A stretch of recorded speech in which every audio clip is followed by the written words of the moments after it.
Hello there, and welcome back to my painting channel.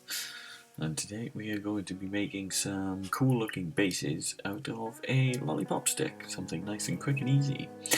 So to start with, you're going to need some plain bases. I'm using just a few plain 25mm bases, and then we're going to move straight on to our lollipop stick. And to begin with, we're going to use our snips, going to use our little clippers to just twist the edge of the lollipop stick, the rounded edge off. And this is going to be our little tombstone sort of effect. This is going to be our little gravestone, and it'll sit on the base just like this. Now the trouble with this is, obviously if you glue it down on its own, it's not going to be quite strong enough. As you see, it's a little bit wobbly. You're going to want to put something behind. So I've got two little stones here, and those two little stones I'm going to glue down, and I'm going to glue the little bit of the lollipop stick just leaning against these stones, so that it gives them a little bit of purchase, so that it gives them something to help it to stand up on. Otherwise, if you just glue the wood straight to the base, you might find that because it's not quite strong enough on the base, over time it might fall over, or it might snap, or it might break. And you could use any kind of glue for this. I'm using super glue. I've seen a lot of people that do these sorts of things, or that prefer to use a hot glue gun for bases. So I mean, it's personal choice, whichever one you prefer. I normally use a good strength super glue for my bases.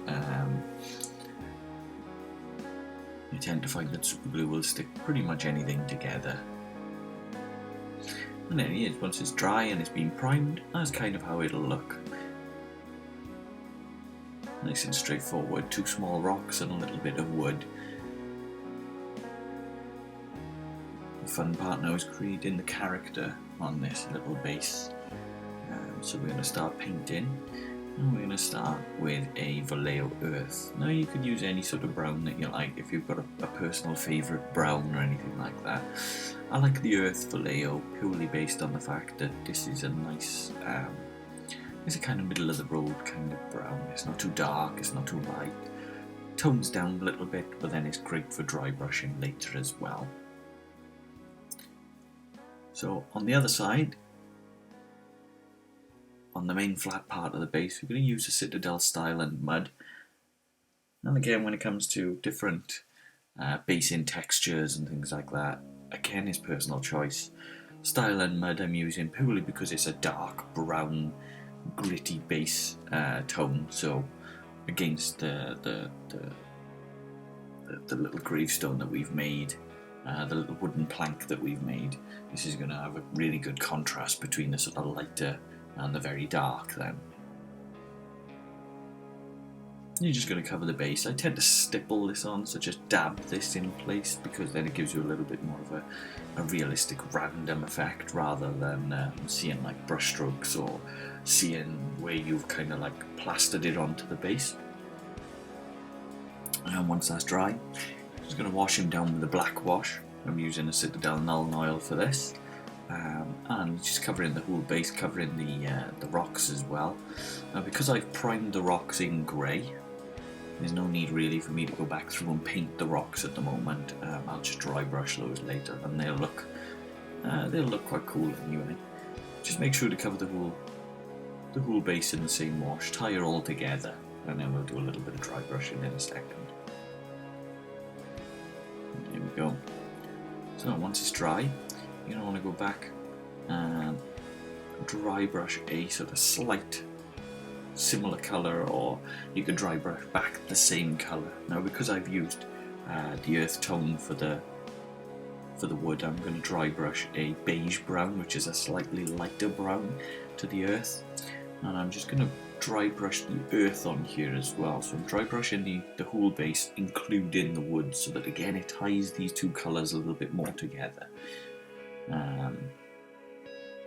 Again, with dry brushing, what I always say is less is more, so don't go too extreme, just a little bit at a time, a little bit at a time, a little bit at a time, and build that layer up if you need to. So once we've done that, we're just going to use a slight highlight dry brush. So this now is going to be a lighter tone, so a slightly lighter brown. This one is a green ochre from Vallejo, and with a green ochre, this is a little bit more of like a khaki colour.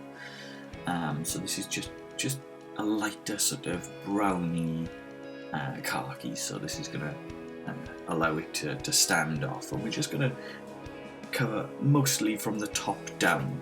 So again, creating that blend of contrast, light to dark. And for the grassy effect, so going back to using the earth tone that we used, so again just trying to tie everything together, and I've put a little bit of this into PVA glue. So this mixture is pretty much just PVA glue, 1 or 2 blobs of the colour that I've used for the wood, and a slight little droplet of water. You don't have to use the water, I just use a little bit to get it to move across the base a little bit better. And then you can place your own sort of base texture or grassy texture. You can use your favourites. For this one I'm using a Gale Force 9, which is like a foam, and this is great for PVA glue because it absorbs the glue and sticks down to the base. And then of course that's all you got to do is write your little sign on there, and you can write whatever you want. I've just put this on here as an example, and that's using a Vallejo Bone White. Dead white, sorry, not bone white. So moving on to the second base, and again going back to using our lollipop stick, we're just going to freehand measure. I mean, you don't have to be precise, these are going to be sort of wooden floorboards, so they're going to be wrecked and rough and things like that. They're not all going to look perfect. We don't want it to be too industrial in a fantasy setting, because obviously industrial things back then weren't really used or known. So I'm just going to freehand cut 2 lots of this. I mean, you can cut more if you want to be safe and you want to just make sure that you've got plenty. And then just, again, freehand measuring, you're going to want to kind of break this up into 3 bits. Now, the good thing with the lollipop stick is, obviously being made of wood, now we go in with the grain, you've only just got to snip at the edge and it'll give you a crack, and you can slowly just pull them apart, and there you've got a few small planks. How easy is that? So, do this for both of those bits of the wood, and then you can freehand measure kind of where they're going to go. Again, like I say, it's all freehand purely because there was no such thing as like industry or anything like that back in olden times, and because we want this to look a little bit fantasy and a little bit old-fashioned, freehand is going to be the way to go. And so you can see I'm just kind of marking out where I'm going to put these, and there's going to be quite a bit of overhang on these, but that's great, that's fine, because with the overhang you're going to be able to snip off the edges and add those in if you need to, or you know, just shave them down or whichever.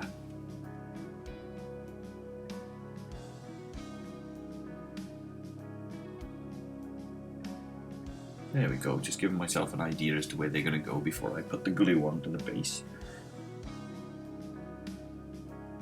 The idea with this is to try to make sure that you kind of make the idea of the slats. So by putting the 2 long ones right in the middle, that gives me a base as to where I want the slats to be going across the base as well. Because I'm kind of creating this either or groove, so I'm not having them all straight. We're going to have the slat right in the middle, then the 2 long, then the slats on the sides, and as you see I've got a little bit of overhang, and we'll clean that up in just a second. So once you've glued them and they're all stuck, as you can see on the base here, you can see just how much overhang is hanging around the edge. It doesn't matter to have a little bit with the wooden bases, because it does create quite a lot of character, but some of these are really long, so we're just going to cut them down and use the snips to cut and shave these off to get them to fit how we want. There we go, so you just cut them to fit. These long bits are, you know, they're too big for the tabletop anyway, so we're going to want to make sure that we shave this off. Now these bits I'm snipping right off, and you can see that flies off, so be careful when you cut in the edges, because sometimes they do fly off, and they are small little bits of wood, so you don't want to end up firing these across the room, or, you know. And there we go. So this is the hardest part really, or the most dangerous part. Now for this I use a hobby knife. I've got a really sharp knife here, and be careful not to cut yourself, because I have cut myself quite a lot doing this sort of thing in the past. And that's all I'm doing, is just running the knife gently across the edge, just to create a few grooves, to create a little bit more of a look of wood. I mean, it looks like wood because it is wood, but we want to just create that little indentations, as you'll see in just a sec. There we go. So you can see just the little indentations to create. I mean, because we're dealing with miniatures, we want it to look like miniature wood rather than big wood that's been cut down. So again, I've primed it nice and grey. And we're going to use the exact same colours on this one as we did with the first one, just so that it ties all together and it makes everything nice and neat. So again, we're starting with a Vallejo Earth. I've thinned this one very, very slightly because obviously I want this colour to fit in between those cracks. We don't want to leave any of the grey or anything like that showing through the cracks. I'm running the brush mostly along the edge so that the paint will sit into those little recesses and into those little indentations that we've created, rather than going side to side and missing out on that, or not sort of having the paint sit in the right way.